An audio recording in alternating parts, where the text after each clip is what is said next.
Hello, my name is Nicole, and thank you so much for taking the time out to listen. Today's message is titled, The Plan of the Enemy to Destroy Your Relationship. And we're not talking about just intimate relationships. We're talking about friendships. We're talking about business partnerships. We're talking about anything that you have connected, or anyone, I should say, that you have connected yourself with, whether it was your immediate family that you grew up with, whether it was a connection that you recently made, and you really enjoyed the company of this person. And we're talking about, let me specify, righteous connections. Okay, we're not talking about those connections that are toxic, that were crazy making, brainwashing. We're talking about those people who made a positive impact, those people who are still making some type of effort to reach out to you. The healthy connections, not the unhealthy ones, the type that the psychologists warn us about on various television talk shows and elsewhere. Healthy, functional connections that the enemy is systematically breaking apart, stealing even, causing people to disassociate mentally from a quality connection. Am I getting through to someone? Okay. You may have been that individual who, I built up this network, but now this network, it seems as if it is slowly breaking down. Now, for some individuals, they're the cause of it. They take full responsibility. Others, though, they're not the cause of it, but they see that in the distance, there is an enemy of sorts that's pulling someone away from them. Okay, that is causing all sorts of confusion, that is disrupting the atmosphere. Once again, we're not talking about those cult connections, okay, because cult connections put you in a box. And here on NM Enterprise 7, we don't support that sort of thing. If it is a religion that one is using to just fill up their time to escape their misery from the past or what have you, we're not supporting that. No, you've got to do the inner work. You don't go from the drugs to the alcohol to the in the box sort of relationship connection, organization, what have you. No, you do your inner work to get free from some things. OK, so we do have those individuals who they make those sorts of connections. And then when people come in to free them out of those connections, then they're seen as the enemy. No, we're talking about, once again, those healthy relationships that are slowly unraveling because the enemy don't like the fact that you're talking to that wise woman. The enemy don't like the fact that this man is downloading some quality information into your spirit to help you become more prosperous. And so I've got to figure out a way, says the devil, to disconnect, to pull this one away from. Matter of fact, I'll even steal this one. I'll take this one without him even knowing that he's straying away. Because we got some who like to mess around with magic. They like to mess around with spells and curses, and they like to manipulate. They use various forms of witchcraft to do just that. And a person, next thing you know, they're under the spell and they're pulled away. I thought you liked that. I thought that was a goal of yours. I thought that those people were helping you. Now, why are you way over here in left field somewhere? And then you find out once you go far enough down that rabbit hole with somebody, it's nothing but more drama on top of drama. And so here you may be that one that's witnessing something going on where there is this damsel in distress that shows up and starts causing problems in the marriage. The man was faithful to his wife, focused on his wife, doing for the children and all of that. But now damsel in distress shows up and she's taking up his time.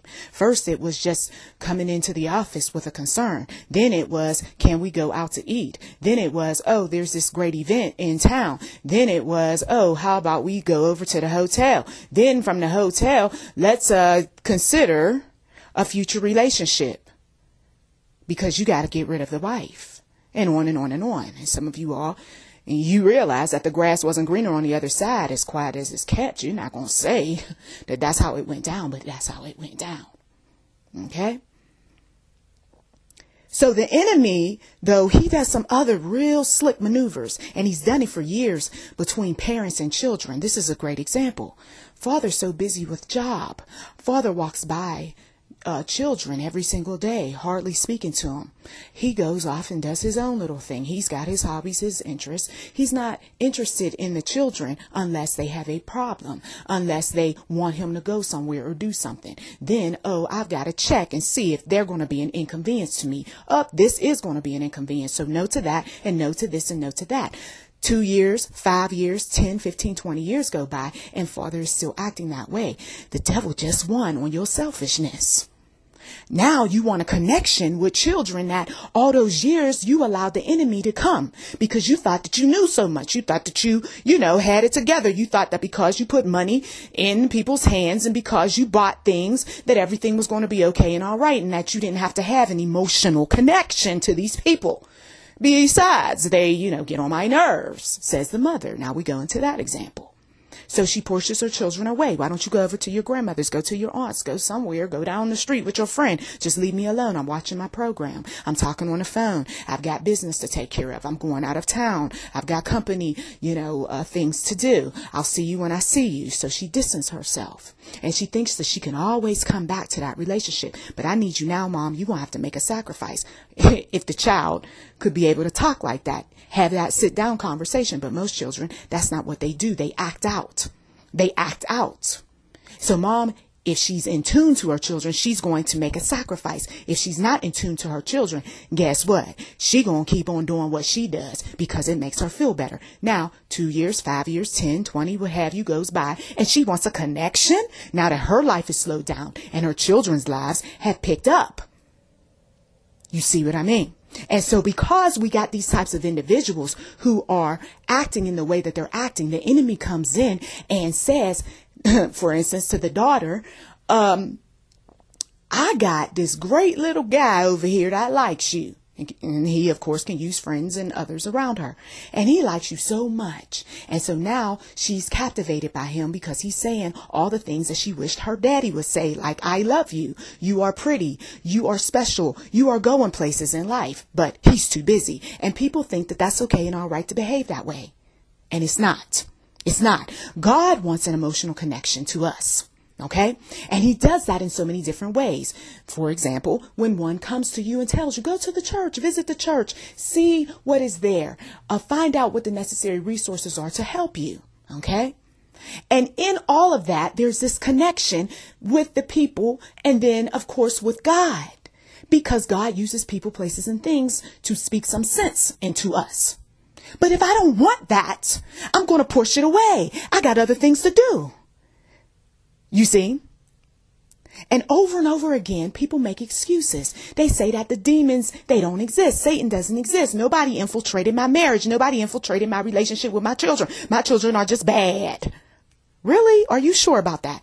I mean, they had to get that way somehow, some way, right? Because somebody's influence wasn't there. Their positive influence, that good influence. So yeah, okay. Maybe you're correct there. But then what do you do, though, to turn the situation around? If I know that I'm going down a path, or I know that somebody around me is going down a path that may steal them of their joy, take from them, right? Take away their finances, take away, all the things that they work so hard for. I'm going to warn them if I claim that I love them so. And this is what happens, is that these connections that we make with people, God moves on their spirit in such a way to get us to draw near to him and also meet our needs. If I see that somebody is getting away from me, I got to check myself and see, what am I doing to cause that person to get away from me? Maybe there is the ignoring that's going on. Maybe there is the selfishness. Maybe there is the disrespect. Maybe there was the manipulation or what have you. There was something that showed up, and the enemy may have used you or used someone else to break up that connection. God said, I gave that connection to you. I want you to be able to work on that relationship, but you're not doing your part. I'm giving you ample opportunity to be there for your family, Father, but you want to go and do what you want to do when you want to do it. You act as if you don't appreciate them. You act as if you don't care for them. And guess what? Sometimes God's voice, you can hear it in the screaming and yelling that goes on between the parents and the grandparents. One is pleading, one is begging, one is saying that there's trouble right around the corner if you don't do something. And the other one is saying, I don't have to do this and I don't have to do that. And you go to, you know what, on somewhere. Don't you see that it's unraveling under the scenes? In the scenes, our relationship, our connection, our friendship, our partnership, this business. Don't you see it? And sooner or later, you know what? The individual who is so wrapped up in the demonic, I don't care. Oh, you don't? No. Okay, God, the Christian says, listen up. Please help me in this situation. Because he's saying he don't care. She's saying that she wants to be somewhere other than being here. So can you make a way? Can you do something about that? And the Lord does. And then you know what happens. People miss you when you're gone. Come on. Some of you all, you went through this, right? They calling on the phone, coming around, wanting you back at the workplace, in the home, doing this, that, and the other. And you're like, look, I already been there, done it, seen a movie. I know how this is going to play out. I'm not going to do it. Others go right on back down that rabbit hole. You see? There are the positive connections that you hold on to. You get rid of the negative connections, but then the positive connections show up to teach you more about yourself, to help you with whatever need that you have, to be that ambassador for Christ, if you will, that speaks some spiritual knowledge into your self that may want to run away from all things spiritual. Those positive connections will help you in your inner work that you're doing to strengthen yourself, better yourself, be the type of individual that will help others. You see, but if I don't want any of that and I'm fighting up against that and I'm talking negative about that and I'm making all sorts of judgments and I don't want to be convicted on my sin and I don't want to be corrected, I'm going to end up just doing the same old things with this one, with that one. Some of the guys, I messed up with this female. Yep. Now you got a new female. You're messing up with her. This is a decent female. This is one that, you know, is the type that you might want to consider a serious relationship with in the future. Nope. I done already told her I'm not with that relationship stuff. Okay. So the good female is out the door, and God could have set you up on a righteous path and given you the woman of your heart rather than the woman of your eyes, the woman of your spirit rather than the woman of your flesh. But you didn't want that. You didn't want it. I'm speaking to someone. There are those individuals right now that there are the positive connections that you've got to reach out to. You've got to make wrongs right with. There are the positive connections that are going to be your bridge over troubled waters. There are those positive connections that embrace you, that hold on to you and want nothing more. But the flesh rises up and says, that one don't look right. That one is this. That one's that. Blah, blah, blah. You start listening to people who they're not close to the Lord and they don't want you being close to the Lord. And these sorts of people can be the so-called good husband, so-called good wife. These people can be the so-called best friend or relative or great boss that you start to see isn't so great. Some of you all, I am awakening your eyes, your mindset, and other things spiritually to alert you to what is of righteousness and truth and honesty and what is of unrighteousness, ugliness, and dishonesty.